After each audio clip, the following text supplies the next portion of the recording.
eulogeo. Eulogeo es la palabra más espectacular que puede haber para bendecir a alguien.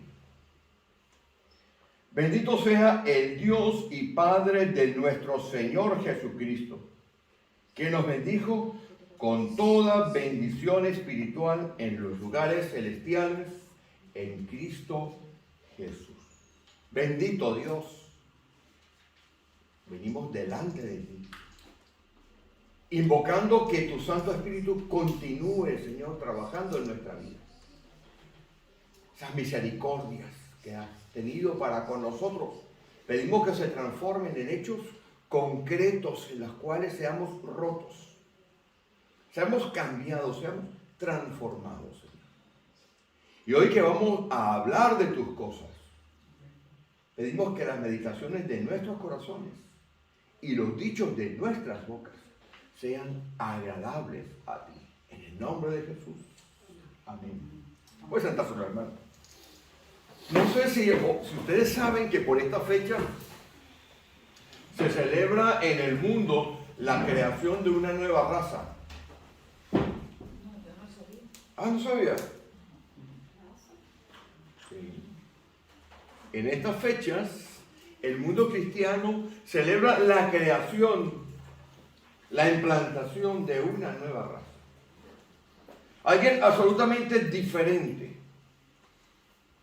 Que cuando pueda tener color de piel igual a otros, color de ojos igual a otras personas, es una raza absolutamente diferente. Se llama los cristianos.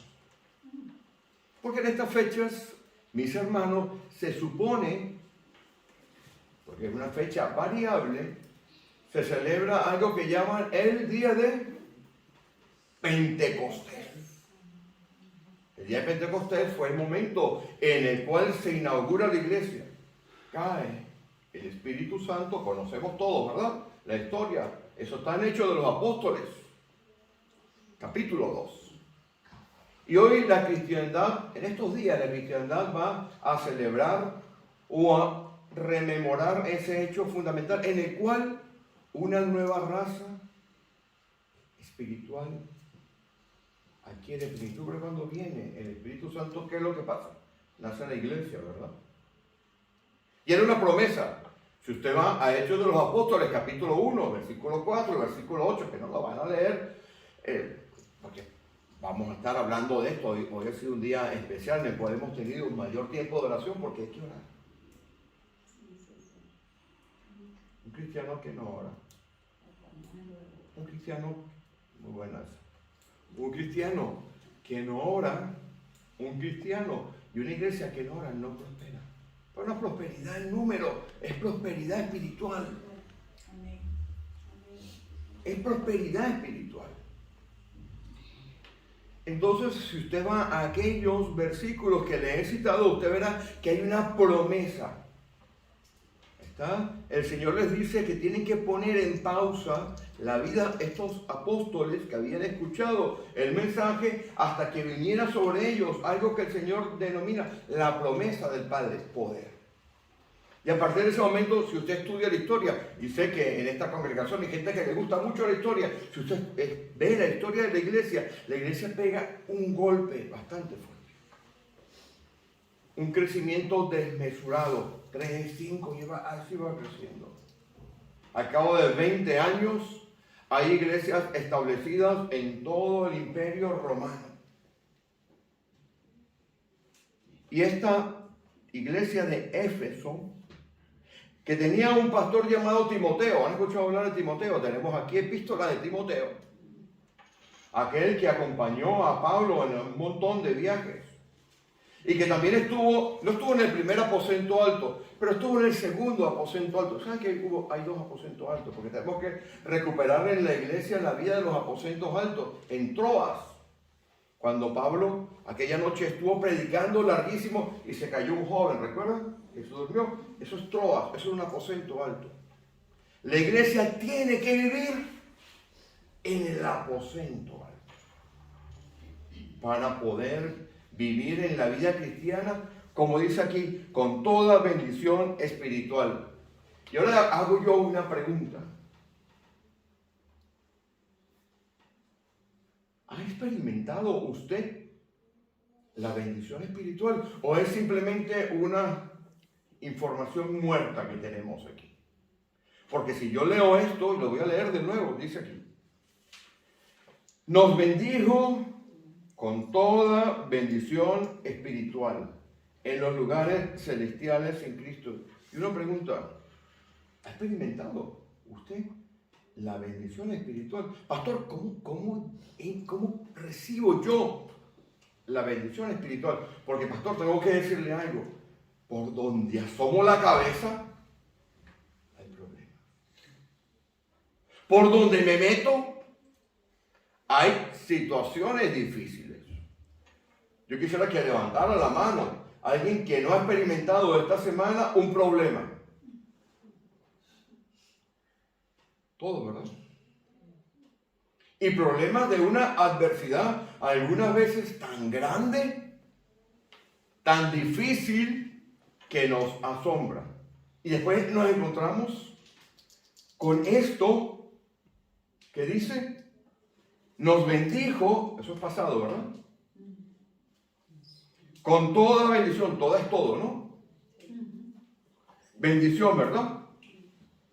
Espiritual en los lugares celestiales. Y usted pregunta, ¿y cómo hago yo para experimentar esto? ¿Cómo hago yo? Pastor, ¿cuál es la llave para entrar y sacar ese depósito? Algunos predicadores dicen, no estoy tan alejado de esa idea, que hay como un cofre, un depósito que tiene unas bendiciones espirituales, a las cuales hay que acceder, operacionalizar, diríamos, de otra manera. ¿Cómo hago yo para echar la mano de aquello y convertirlo en realidades constantes? Porque hay diferentes formas, ¿verdad?, de que uno pueda experimentar la bendición. De hecho, con 40 años que tengo en el Evangelio, 41 o 42, ya voy por allí, le puedo decir que mis oídos y mis bellos ojitos han escuchado y han visto cualquier cantidad de cosas que las personas con muy buena intención y muy buenos deseos catalogan de bendición, pero que probablemente no sean bendición.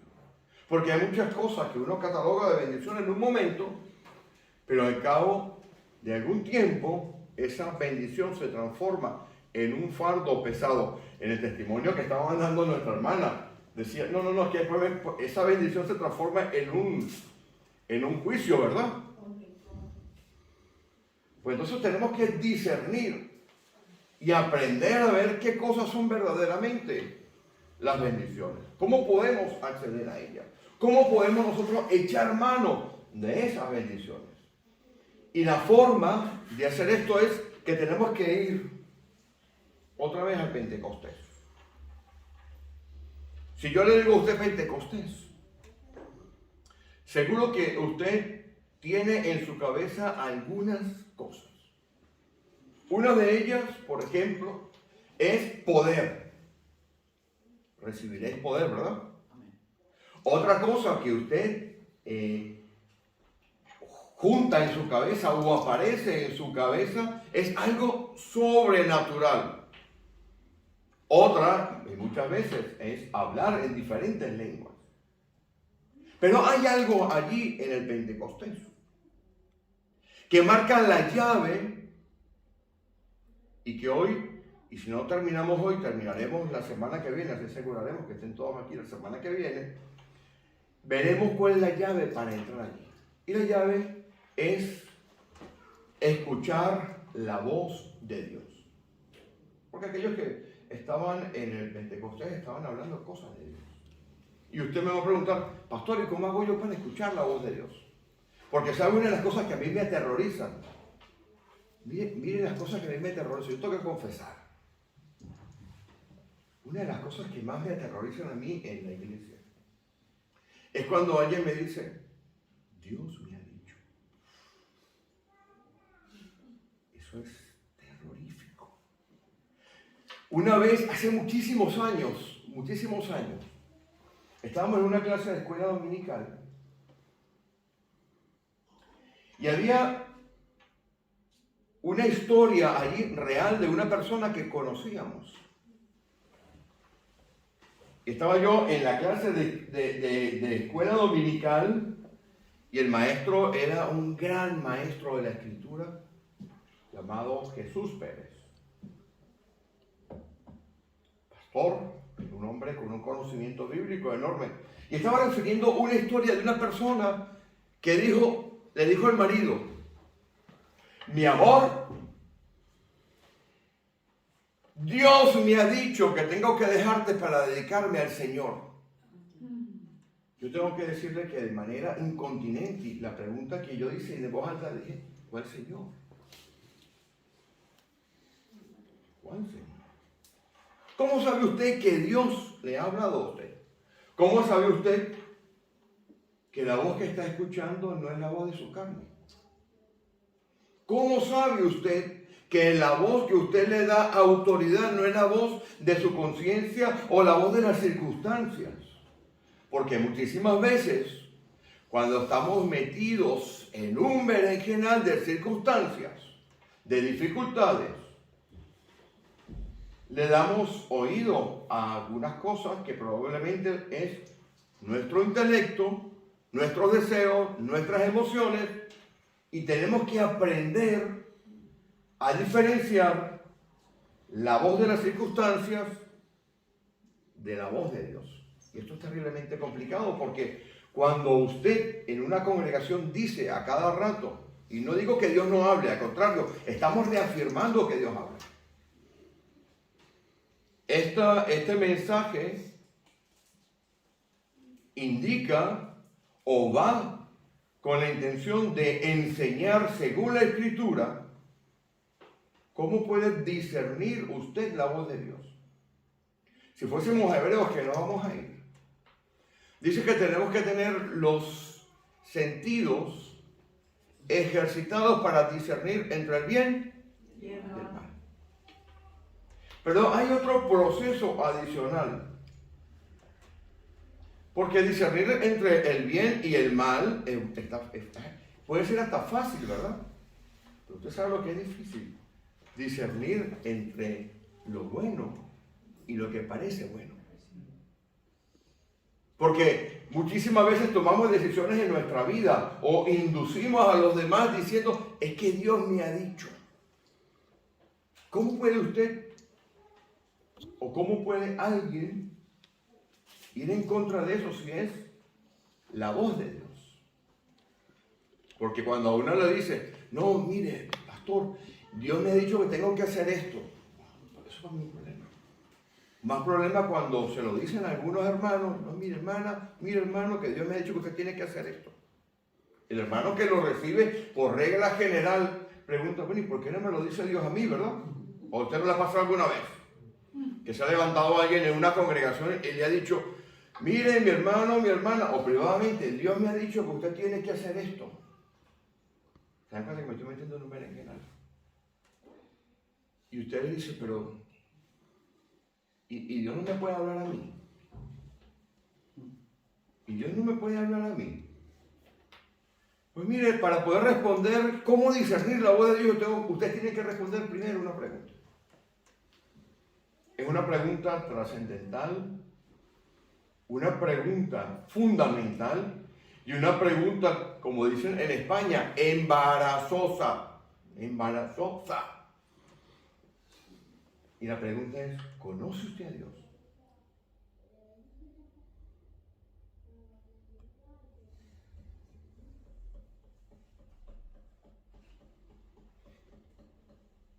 ¿Conoce usted a Dios? ¿Por qué? Porque cuando usted conoce a quien habla,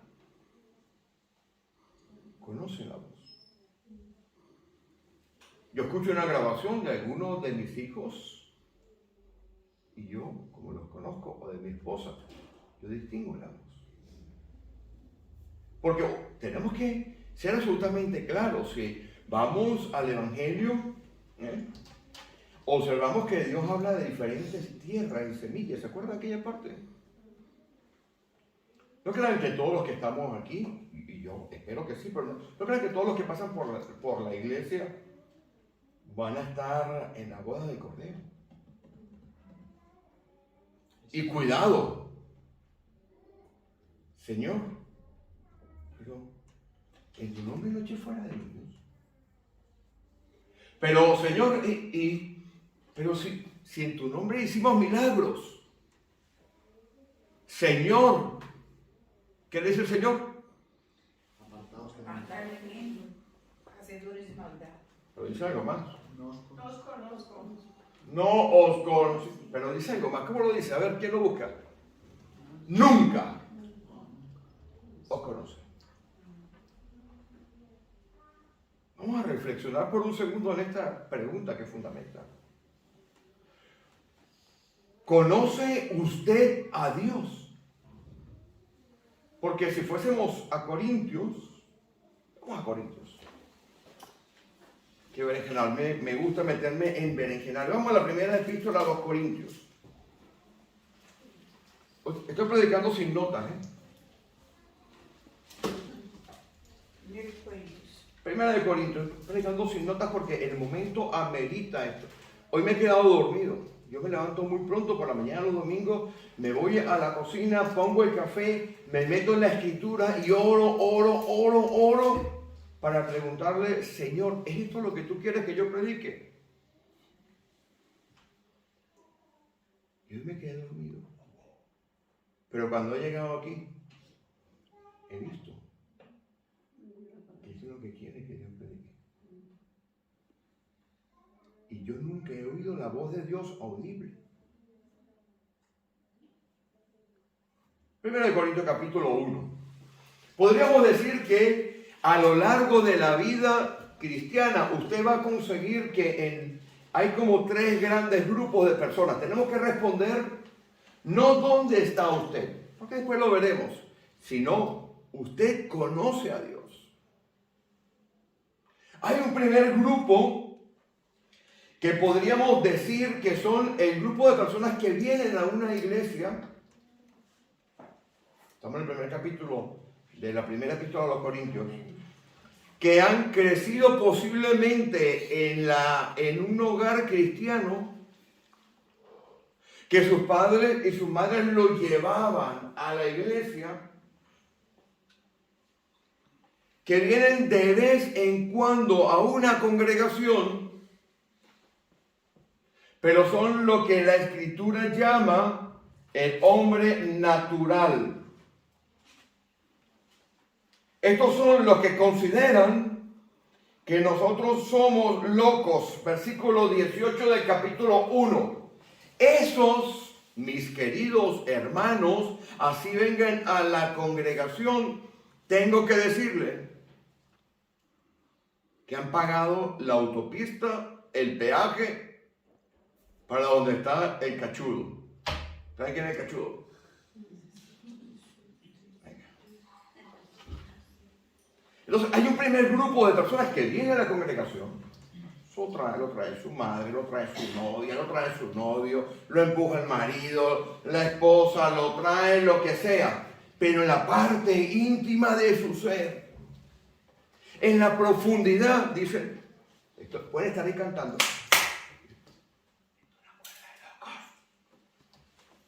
Toda esta gente está loca, remate. Versículo 18, porque la palabra de la cruz es locura. ¿A quiénes? A los que se pierden. Estos son los que viven la vida como desean vivirlo. Salen por allá afuera. Y a veces hasta tienen problemas y se acuerdan de Dios. Son los cristianos que se vuelven cristianos en la sala de urgencia. Es que claro, en las trincheras y en la guerra no existen los ateos. Usted llega a un problema de marca mayor y usted no cree en Dios hasta que está en el problema. Y cuando está en el problema usted mira y busca la ayuda donde sea. Este es el primer grupo. Estos creen, a Dios, cuando usted hurga un poquito allí, mete el dedo en la llaguita, ellos le dicen, ¿usted cree en Dios? Y le salen con aquel latigazo espectacular, hermoso, que es una delicia en la teología. Dicen, yo creo en Dios a mi manera. ¿Lo has escuchado? Sí, hay, ¿no? Y entonces uno lo tiene ya pillado. Vienen a las congregaciones, pero uno está creyendo en Dios a su manera. Se pierden, vuelven, se pierden, y cuando están perdidos. Se pierden de la iglesia, digo. Están perdidos. Después hay un segundo grupo. Hay un segundo grupo, no estoy diciendo que esté aquí, ¿ok? Estoy sacando, elaborando lo que es conoce a Dios. Lo estoy sacando con base en lo que dice la Escritura. Si yo me aparto de la Escritura, usted me lo dirá. A usted le existe el derecho inalienable y la obligación de levantarse y decirme, pastor, eso no está en la Escritura. Usted tiene que ser como los de Berea. ¿Sabe cómo es lo de Berea? Decía por allá en el capítulo 17 de Hechos, decía, y los de Berea eran aún más nobles, porque iban y escudriñaban, miraban con lupa si lo que les decía Pablo estaba en la Escritura. Ojo con esto, que no era que miraban el Nuevo Testamento, miraban el Antiguo Testamento. O sea, que tenían que escudriñar y se metían a escudriñar. Así que si usted ve que yo me aparto a la derecha o a la izquierda, tiene la obligación. El pastor no los va a poner en disciplina, al contrario, le va a agradecer. La obligación de decir. Entonces, hay un segundo grupo. Hay como un segundo grupo que he conocido a lo largo de mi vida ministerial y a lo largo de mi vida en las congregaciones, que podríamos llamar que es un grupo que usted habla con ese grupo de personas. No estoy diciendo que aquí haya, tampoco digo que aquí no hay. No digo que haya en Tudela, tampoco digo que no lo hay. Lo que estoy es ejemplificando. Cuando usted dice, no, los europeos, los latinoamericanos, los asiáticos. Más o menos así, una referencia. Si ofendo a alguien, les voy a pedir perdón. Lo mismo que viene, hay Santa Cena, ¿no? Hay que pedir perdón lo mismo que viene. Entonces hay un segundo grupo que usted habla con ellos y mire, se sabe la Escritura.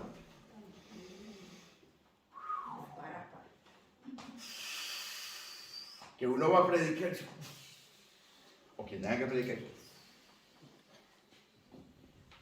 Esta gente tengo que cuidarme, porque saben la Escritura profundamente. Leen libros cristianos. Ojo, que aquí tenemos dos grandes maestros y esta mañana he dicho que le doy gracias a Dios por estos dos grandes maestros. Gente que conoce la Escritura con profundidad, habla y usted habla con ellos. ¡Wow! Bendito Dios. Pero hay un pequeño problema subyacente en alguno de estos. La pregunta es, ¿conoce usted a Dios? Ese tipo de personas es probable que mantengan a raya a Dios cuando Dios no se adapta a su intelecto. Estos son los que construyen una teología muy particular. Si usted mide aquí en el versículo 22, hablan de personas que buscan sabiduría. Hay un tipo de persona en el cual el conocimiento de Dios viene a través de la sabiduría. ¿Me va siguiendo, no? ¿Es malo en esencia? No. Pero pueden mantener a raya a Dios y pueden conocer a Dios a su manera. Cuando Dios nos adapta a los criterios que ellos o ella o este grupo social, este grupo de hermanos en cualquier época de las iglesias y en cualquier iglesia de la cristiandad, cuando Dios nos adapta a la teología de ellos, ese Dios no les vale. Y cuando hay situaciones difíciles y problemas y circunstancias adversas, es probable que hasta queden decepcionados, porque no se adapta al criterio que se han hecho de Dios. conocen a Dios a su manera. Pero hay otro tipo. Pastor, ¿y esto qué es? ¿Una taxonomía? Sí, esto es una taxonomía. Una taxonomía es indicaciones de grupos. Quizás de aquí a 20 años yo ya no esté y usted se acuerde de algún momento de esta prédica y diga, el calvo aquel como que tenía razón. Después hay otro grupo que está en el lado contrario, al otro lado. Vive la vida cristiana, no estoy diciendo que sea bueno ni que sea malo, Oído. Vive la vida cristiana con base en emociones. Todo es sentir, emoción, sentimiento. Usted habla con ellos y toda su teología, cuando digo teología, toda su manera de entender a Dios está en los sentires, en las emociones, en los sentimientos. Y la Escritura nos habla también de ellos aquí. Aquí en el versículo 22 nos dicen, piden señales. Y ojo con esto. Como me gusta un poco estudiar el griego, la palabra señal aquí, algunas veces cuando usted y yo estamos leyendo algo y señales, lo primero que me viene a la cabeza es un milagro, ¿verdad? Pero la palabra en el griego original es semeion. ¿Has escuchado hablar alguna vez de lo que le hacen los médicos cuando usted va allí a la consulta y los médicos lo examinan, lo tocan? Semiología se llama eso, ¿no? Le tocan a ver si tiene un hueso y tal. Nuestros médicos en nuestros países que no tienen todos los recursos que tienen aquí, tienen una gran semiología, mucha clínica. Diagnostican de ojo y tocando. Y haciendo el examen. ¿Sí o no, mi hermano? Haciendo las preguntas. Pues estos que están aquí, estos que dicen, los judíos piden señales, están pidiendo cosas sobrenaturales. Esto es casi superstición. Ojo con esto. Estoy yendo a una exageración para poder presentar el mensaje. Pasa un gato negro. Aquí hay muchos supersticiosos. Pasa un gato negro, de inmediato cruzan la calle. No pasa por ahí. No, pasa por debajo. O veo una escalera, estoy exagerando, ¿ok? Veo una escalera y cuando llegan a la punta de la escalera, mira a la derecha, mira a la izquierda. Y no pasa por debajo de la escalera. Pues mire, hay muchos cristianos. El día 13 del cierto mes de agosto, la gente tiene superstición de 13 de agosto no sale de casa. Martes 13, ni te cases, ni te embarques, ni de tu casa te partes. ¿Usted cree que eso no tenemos en la congregación? Por supuesto que tenemos en las congregaciones. Gente que mantiene a Dios a raya, no solamente por la sabiduría, sino que mantiene a Dios a raya porque Dios no se conoce, según ellos, con sentires. Cuando no hay emoción, no hay sentimiento, no hay señales, y pueden ser pequeñas señales, no necesariamente significa que usted cojeaba y al día siguiente anda. No necesariamente esto. Son situaciones que hay y eso también mantiene a raya a Dios de su vida. Lo coloca afuera.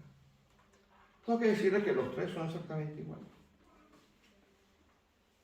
Hay una solución de continuidad, hay algo en común entre los que creen que es locura, entre los que solamente conocen o creen conocer a Dios desde el punto de vista intelectual y solamente los que creen conocer a Dios desde el punto de vista espiritual. Porque los judíos piden señales y los griegos buscan sabiduría. La única manera que usted puede responder, para poder responder la pregunta, ¿cómo se discernir la voz de Dios? Es que usted pueda responder la segunda pregunta, ¿conozco a Dios? Y la manera es que Dios se revele a usted. Usted no lo puede conocer de ninguna otra manera. No puede ser conocido Dios si Él no se revela primero a su vida. Podemos sabernos la Escritura. Señor, pero si predicamos de tu nombre. Podemos participar de milagros. Señor, en tu nombre echamos fuera demonios. Nunca os conocí. En estos tiempos finales tenemos que tener muy claro que Dios se ha revelado en nuestra vida. Y para eso vamos a un ejemplo que está en Lucas. Vayan conmigo a Lucas en el capítulo 10. Porque si respondemos correctamente la pregunta de que si conocemos a Dios, lo tenemos que conocer según Él quiere ser conocido, no según nuestros criterios. Entonces podemos decir que podemos discernir la voz de Él. Lucas, vayan conmigo a Lucas, capítulo 10. ¿Lo tienen? Vamos a leer el versículo 21. Porque tengo que decirles que usted y yo tenemos la capacidad dada por Dios. 21 de Lucas 10. La capacidad dada por Dios de saber escuchar su voz. Porque es otra promesa. No la lea, no la busque porque vamos a estar aquí. Pero en Juan capítulo 16, Él dice que el Espíritu Santo hablará. Si usted va a Juan capítulo 16, cuando el Señor habla del Espíritu Santo, dice, porque el Espíritu Santo hablará y os enseñará todas las cosas. ¿Cómo se revela Dios? ¿Qué tengo que hacer yo, Señor, para que tú te reveles a mi vida? Porque yo puedo estar viniendo a la congregación, puedo estar en las reuniones de oración, inclusive sacando demonios, y te estoy conociendo según mi criterio, no según el tuyo. Vamos a ver lo que hay aquí. En aquella misma hora Jesús se regocijó. Esta palabra significa que se alegró. Fíjate, este es el Hijo de Dios. Y esta es la única vez en la Escritura en la cual aparece que el Señor Jesús se regocija. De esta manera. Dice, en aquella misma hora Jesús se regocijó en el Espíritu. Esto es como cuando, a ver, yo lo voy a poner en una explicación corta. Imagínense que viene alguien por esa puerta con una llave en la mano. Toca la puerta, pide permiso para entrar y dice, mire, tenemos un regalo para usted. No para mí, para mí. Hemos comprado un local de 800 metros cuadrados, oficina para los niños, oficina para esto, bautisterio, cancha de fútbol, cancha de voleibol, una escuela y un dispensario. Aquí tienen la... ¿Usted qué hace? Se alegra, se regocija, ¿no? Falta. Primero porque no hay que pagar más alquiler. Segundo porque Dios te ha dado algo. Bueno, pues usted se regocija, salta de alegría. Y se abrazan los hermanos unos con otros. Esta es la palabra que está aquí. ¿Y por qué el Señor se alegra de esta manera? Voy a seguir leyendo. Yo te alabo, oh Padre, Señor del cielo y de la tierra. Porque a los sabios, a los que son sabios espirituales, a los que se creen sabios espirituales, a los que se creen sabios intelectuales, no les has mostrado estas cosas. Sino que se lo has mostrado a los niños. Había niños en esos 72 o 70 en otras versiones. Había niños. Si usted lee la Nueva Traducción Viviente, ¿quién tiene la Nueva Traducción Viviente? Y lee ese versículo 21. En esa misma ocasión, Jesús se llenó del gozo del Espíritu Santo y dijo, oh Padre, Señor del cielo y de la tierra, gracias por esconder estas cosas de los que se creen sabios e inteligentes y por reservárselas a los que son como niños. Sí, Padre, te agradó hacerlo de esa manera. Mi hermana y mi hermano, la primera cosa para que Dios se revele en mi vida es que yo tengo que ser como un niño. Como es un niño sin maldad. Los griegos buscan sabiduría y los judíos buscan señales, pero nosotros predicamos a Cristo y a este crucificado. Si usted sigue otra vez conmigo en 1 de Corintios, usted y yo tenemos que volvernos ignorantes. Busque en 1 de Corintios, en el capítulo 3.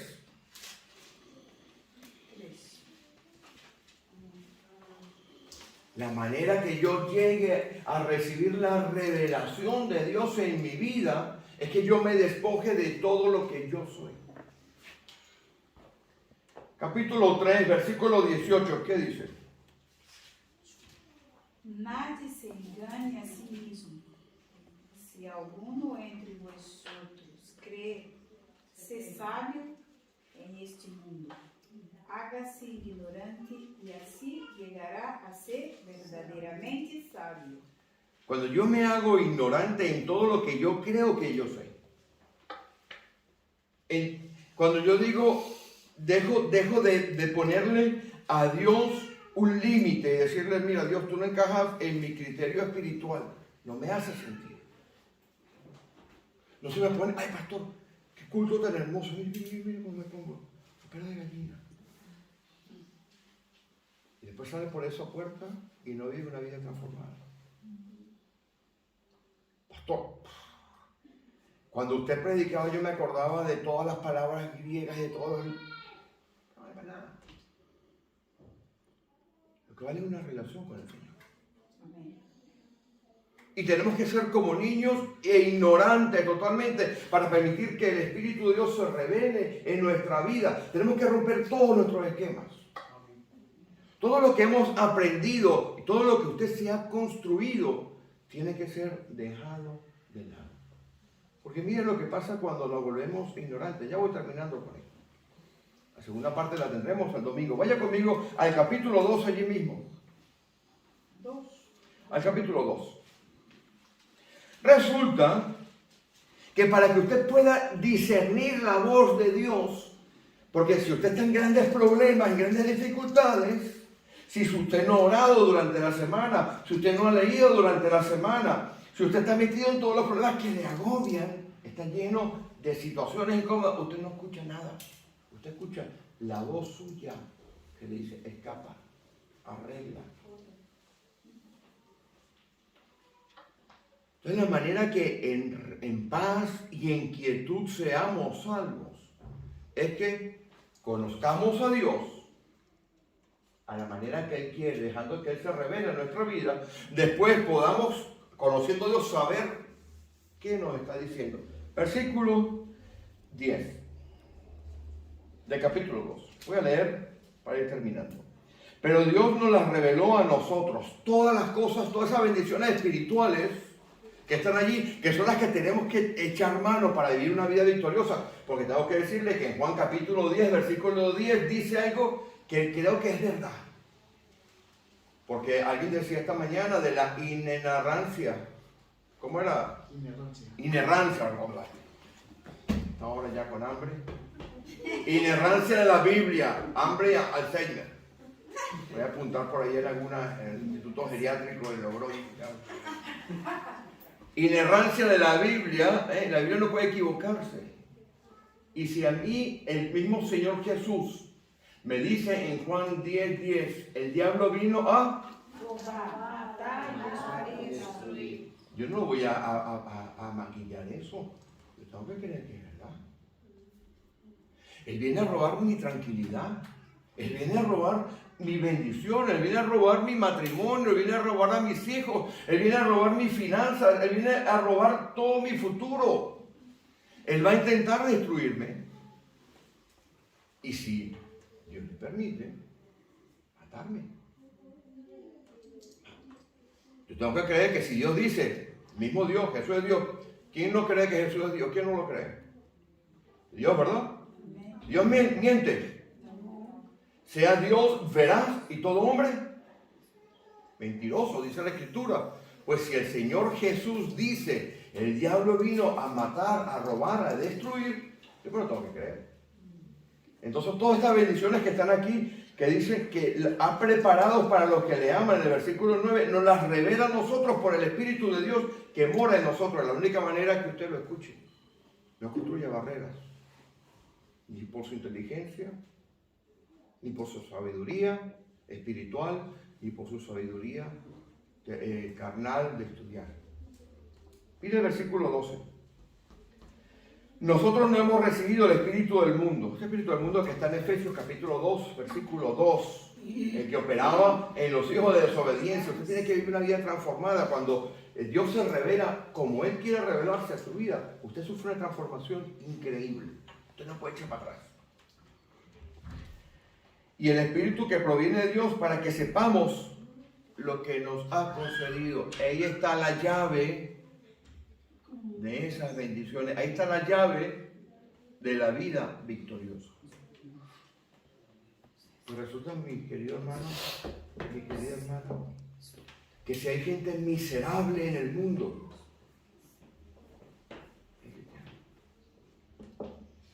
y miserable porque o vive una vida miserable o se equivoca y se va a la prosperidad, a la teología de la prosperidad. Pero una vida equilibrada, como se vivía en la iglesia del primer siglo, en el Pentecostés.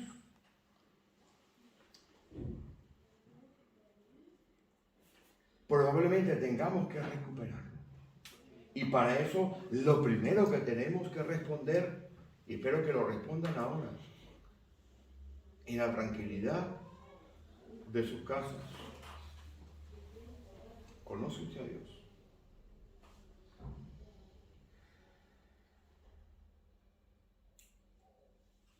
¿Conoce usted a Dios o usted ha construido su propio Dios? Su Dios de sentires, de emociones, su Dios de intelecto. ¿Lo ha permitido? Como cuando dijo el Señor Jesús, lleno de alegría, te doy gracias, Señor, dueño de todas las cosas que existen en el universo. Porque a los sabios de este mundo, a la gente que conoce, no te le ha revelado, sino que te le ha revelado a los que son como niños. Por eso dice en Juan, nadie conoce al Padre, sino el Hijo. Y el Hijo, a quien quiere, revela quién es el Padre. La primera fase para que vivamos una vida victoriosa no significa que usted no vaya a tener problemas. No significa que usted vaya a tener problemas, pero usted va a saber abrir las llaves de ese depósito de bendiciones espirituales que van a vivir en su vida. A lo mejor esa bendición espiritual que está para usted, dentro de muchas que pueden haber, es que usted resista todas las dificultades. Que vengan y le digan, ¿saben qué? Le quedan 3 días de vida. Amén. Y usted diga, Amén. ¡aleluya! ¡Me gradué! ¡Me voy con el Padre! Ahí te quedas, Caja Rural de Navarra con las deudas. O como el Banco Santander, quédate con las deudas. Una razón muy sencilla. Porque ya no vivo yo. Cristo vive. Mas Cristo vive en mí y lo que queda por vivir, lo vivo en la fe del Hijo del Hombre. La semana que viene, si Dios lo permite, vamos a ver la segunda parte de este mensaje. Yo quiero pedirles a ustedes que por favor, esta semana, miren si ustedes conocen a Dios. Y si no lo conocen, tienen una semana completa para orar a Dios. Decirle, Señor, quiero que te reveles a mi vida de la forma en que tú quieres. No quiero moldearte ni que tú seas un Dios como yo quiera. Y entonces el domingo que viene veremos cómo hay un Cristo absolutamente diferente, nuevo, que algunas veces ni siquiera miramos en la Escritura. Y que es el Cristo ese vencedor. Amén. Vamos a ver. Amén.